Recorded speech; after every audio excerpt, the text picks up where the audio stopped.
What's up, family? It's KG Smooth. Welcome to another segment of Aetna's Black Health 365. This is our health literacy initiative to educate you on facts, prevention, and some actionable steps that you can take to help further your health journey. And September is Sickle Cell Awareness Month. And for this segment on Black Health 365, we would like to welcome the lovely Dr. Bucknor, who is on today. How are you? I'm doing well. How are you? I am doing wonderful. Can you just tell us a little bit about yourself? Sure. So, Dr. Michelle Bucknor, I am a regional chief medical officer with Aetna Better Health, but also a pediatrician. And most of my career, I spent practicing pediatrics in the community. Oh, nice, nice. Our children are. I have an affinity for children. I'm all about saving children, trees, and bees. So Oh, all kids. right. I, I love that. I have a friend that's an urban beekeeper, so we may have to chat Oh, about that. nice. Oh yeah, Yes. absolutely. They're so vital to, how we live and our health. And speaking of health, let's just get right into it with sickle cell disease. A lot of people have heard of it through R&B singer T-Boz from the group TLC, who suffers from sickle cell. So can you please explain, Dr. Butner, what is sickle cell disease and how common is it? Yeah, so sickle cell disease is actually part of a group of inherited blood disorders. Most people hear about sickle cell anemia, but there are Mhm. other kinds of sickle cell disease. And what happens is in this disease, the red blood cells become sickled and they become hard, and that can cause blockages in blood flow. And that leads to the symptoms that people may be familiar with. But it also, other than pain, it can cause infections and other really serious complications. So it affects about 1 in 100 or about 100,000 people in the United States. And of those, more than 90% are Black or African American. And about 3 to 9% may be Hispanic or Latino. And the biggest concern, even so, it's a relatively rare disease, but many people with sickle cell actually don't receive the type of healthcare screenings and treatment. And some of that is because of the rarity of the disease. So that's why it's so important to increase awareness of the disease in the general community, but also to improve the knowledge base of healthcare providers. Indeed. Now, when you were explaining what sickle cell disease is, and you say that the cells sickled, what does that mean when the cells sickle? So they take on, and many people may not know the term sickle now, but a sickle is a tool, right? And it has that Hmm. sickle shape to it. And so that's what happens with the red blood cells within this disorder. And so they sickle, and that can lead to a lot of, if you can imagine, red blood cells are normally kind of soft and round shaped. So when they sickle, they actually get stuck in the blood vessels. And this leads to a lot of different symptoms, one of which is anemia, which is why you have the term sickle cell anemia. And that means Mm. you just don't have enough red blood cells in your body to carry oxygen throughout to your organs. And that leads to a lot of the symptoms that we see. Many people that may be familiar with people that are living with sickle cell think of pain, right? So that's the Hmm. big one. You can imagine that if you don't get enough oxygen, you think about when you exercise and you start to have pain in your muscles. That happens with sickle cell, but more because they're just not getting enough oxygen to their blood Mm. cells. It could be problems within their chest or in their joints, and that leads to the pain. But that's just one of the complications. Yeah. So with these symptoms of sickle cell disease, besides the anemia, I noticed you said the swelling of hands and feet. What other things should people look for the onset of sickle cell disease? Yeah, so we talked about pain, and yes, swelling in hands and feet can occur too. Another, and it's more silent sometimes, is the risk of infection, but that, Mm. can be a deadly complication. So it can damage your spleen, and a lot of people may be familiar what happens with the spleen if you get hit in it, or if it gets damaged, it can be threatened. But the spleen actually helps fight off infection in your body. And so, because of the damage that occurs with the spleen, people with sickle cell may be more prone to infections. And so, it's really important that they get, the immunizations, the vaccines. We actually recommend that they take antibiotics to prevent these infections. And there's barriers sometimes with receiving the antibiotics. It's long-term antibiotics. Children can't take pills, so it's liquid and they have to be mixed up by a pharmacist. And so we're trying to figure out how to reduce those barriers. So that's one of them. It can delay their growth or puberty for kids. And so that's something that has to be watched out for. And then vision problems, even, these cells sickling in your eye needs oxygen too. And so Mhm. without that, it can cause problems with vision also. Wow. I'm interested to know, you had said that that this affects like 90% of non-Hispanic, Black, or African Americans, or the American Indian, as I'm discovering. Um, w- why are Black folks in America, their numbers way higher than our other counterparts? Is there, do you know from, research or science, is there something particular in our DNA or in our cells that make us more prone to this? And really all of the diseases, the more that I do these with Aetna, with the Black Health 365, like every time the numbers come up, Black folks in America, we have the highest of all of the ailments. And so I'm just wondering, like, is what makes us so different to be so prone to these diseases versus our counterparts? Like, what is that? Are we just that special? Mhm. Yeah, so in the case of sickle cell, it is genetic. And there's some thought. Now, remember, I'm a general pediatrician, so I'm going to try to not stretch out into the Right, right. specialty Just stay space. stay in your lane. There's Yes. Well, I some, appreciate you stay sharing in your my, scholarship. so don't, and I mean, yeah, but there's some thought that it is protective from malaria, right? And so, given our history and our journey and how we ended up in this country from our motherland, right, that this probably was protected and it protective there, but we don't need that protection here. So, with sickle cell, it is genetic. You mentioned other diseases, and a lot of the basis for what we see, disparities in diabetes and hypertension, that's not genetic based. There's been some thought, and some, uh, I guess, thought years ago, which we're learning isn't necessarily true anymore. That idea of race based medicine and we have different lung capacity and all that, those genetic things aren't there. That's more what we call social drivers of health.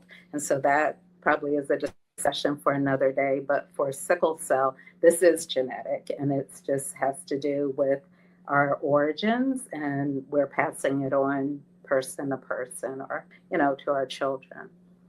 Indeed. You're listening and watching the Black Health 365 extended conversation powered by Aetna. We're talking with Dr. Michelle Bucknor from Aetna Better Health. September is Sickle Cell Disease Awareness Month, and we are talking about sickle cell disease. Dr. Bucknor, what complications can sickle cell disease cause? Yeah, so we talked, about the symptoms and the complications. For me, one of the most significant complications, along with pain and suffering and the impact it has to the family and to the community, is the decreased life expectancy. Right Mm, now, we're hopeful with the treatments that People with sickle cell tend to have a life expectancy 20 years younger. So if the Mm. general life expectancy is 78 years for people, people with sickle cell actually have a life expectancy of about 58 years. So, that's the ultimate consequence for me, is the decrease in life expectancy. We want quality of life, the kind of life you live is really important, and we value that and want to do everything we can to support that. But we also want it to be able to extend the life of people living with sickle cell. Indeed. Now, I know we already talked about, how sickle cell disease is genetic. Can you Mhm. just, Mhm. break it down as what causes the sickle cell disease, and are there known risk factors in that? Yeah, so sickle cell being genetic is passed on from the parent to the child. And so many people may be aware that you can have sickle cell anemia or sickle cell disease, or you can have sickle cell trait. So for a child to have sickle cell disease, two parents have to have the sickle cell trait. Or a person can have sickle cell disease and the other person has to have the trait or disease.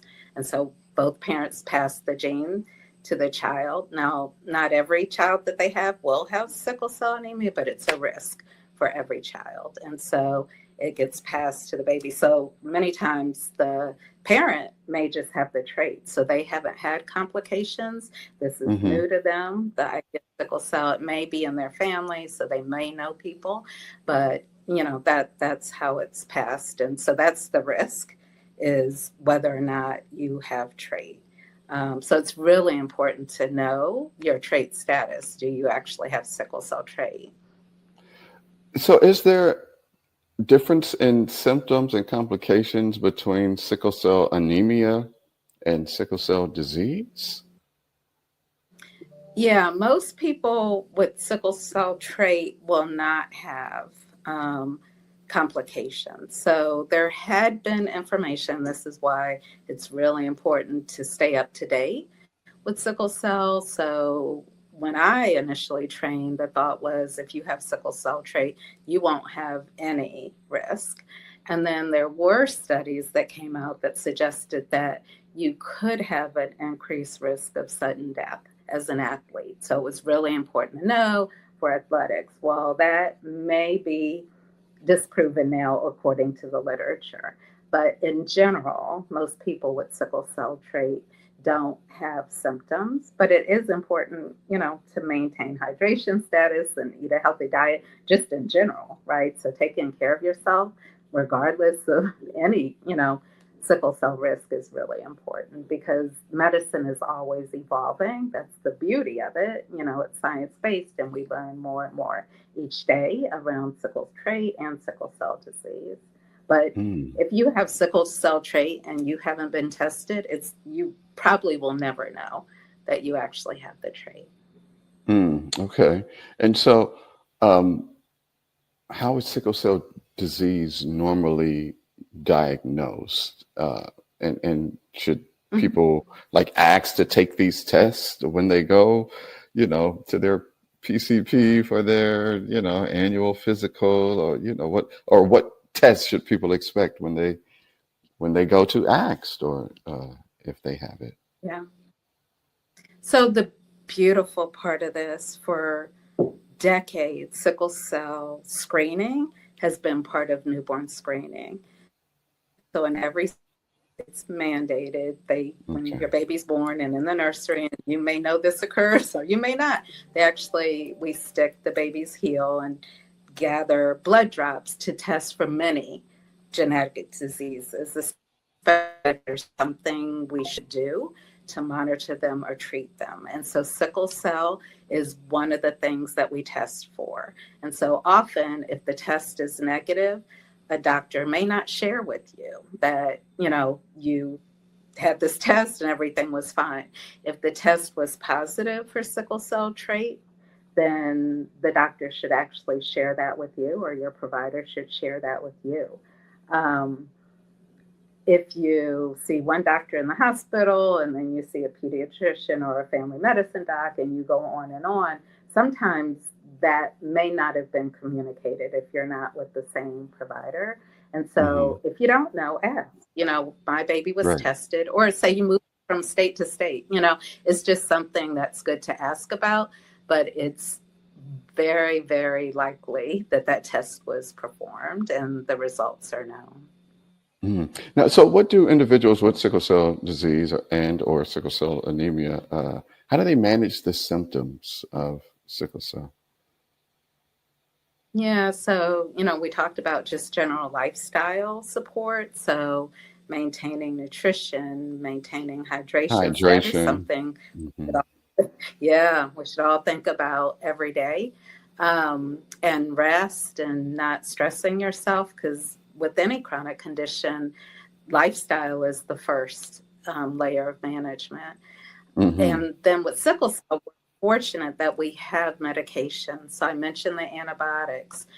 There's a medication called hydroxyurea that's recommended. So with people with sickle cell, it's really important also to engage with primary care, but also specialty care, so that you're getting the best management of this disease that you can.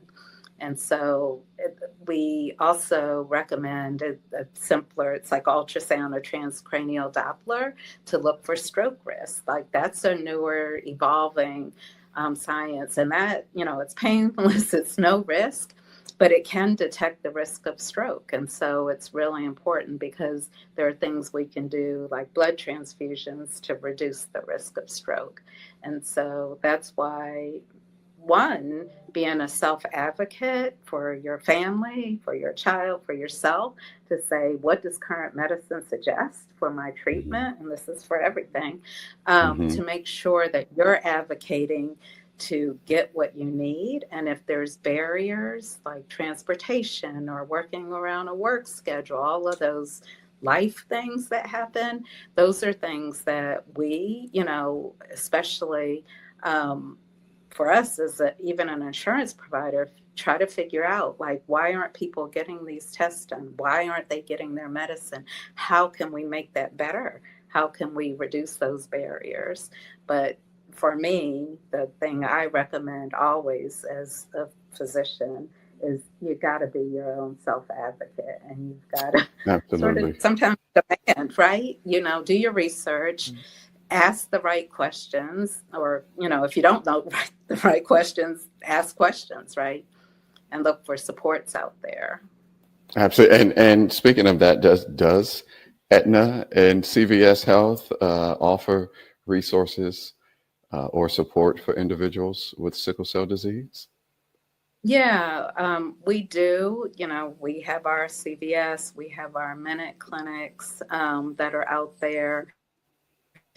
We support populations through care management in many of our states where we support people that have Medicaid as their insurance type. We have dedicated efforts to look for who's not receiving sort of what we would call evidence-based treatment, and why it isn't an access barrier. So those resources are there. We also link people with community resources. Many states have chapters of the Sickle Cell Disease of America, right? And so while we're insurance and providers are providers, from my perspective, the best resource out there sometimes is community. And that's why activating the community and increasing awareness is so critical for something like sickle cell that is very rare.